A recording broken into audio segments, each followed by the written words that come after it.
Hi, I'm Shannon from 4Ambition and welcome to another how-to.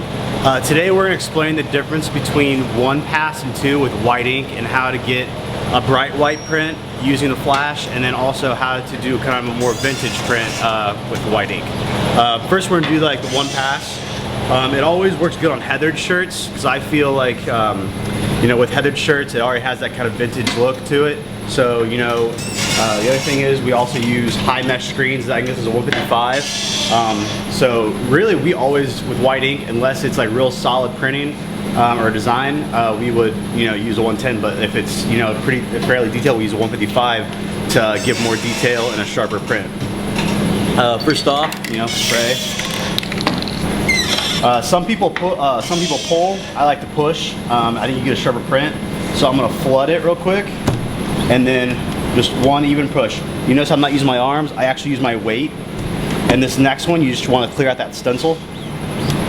That wasn't a very good one right there.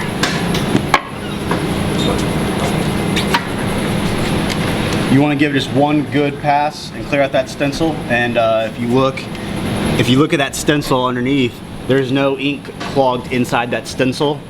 When you leave ink in that stencil, then the print's you can tell that the print's gonna be kind of off. So when you do, get all that ink cleared out, you should have an even print. That squeegee kind of sucks, it's kind of flimsy. You actually, when you push, you actually want a stronger squeegee with a higher durometer, like at least 70. Way to always pull your shirt off, take it, pull off that way. That way you can fold the sleeves behind. You don't have to sit here and do that with it. So that's 1-pass to get that more vintage look. Some people do want a bright white print. So in that situation, we are going to use a flash.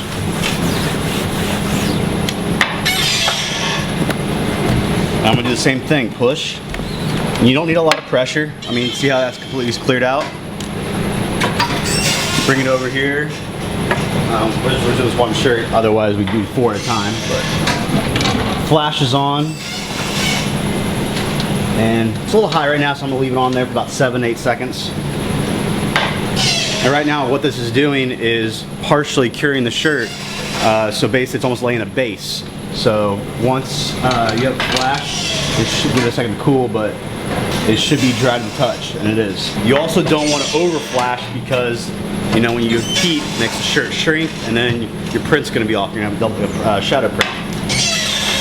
So you just want to get dry to the touch, and then you should be able to just do one push.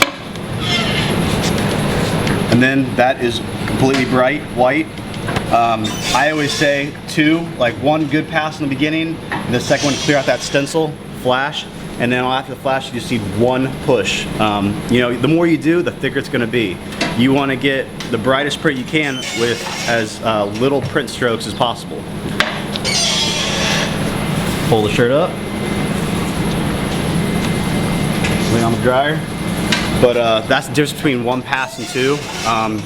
If you're ever curious, if you put a job through at a shop, let them know you want 1-pass with a bit more vintage look. It works great if you have like a distressed design.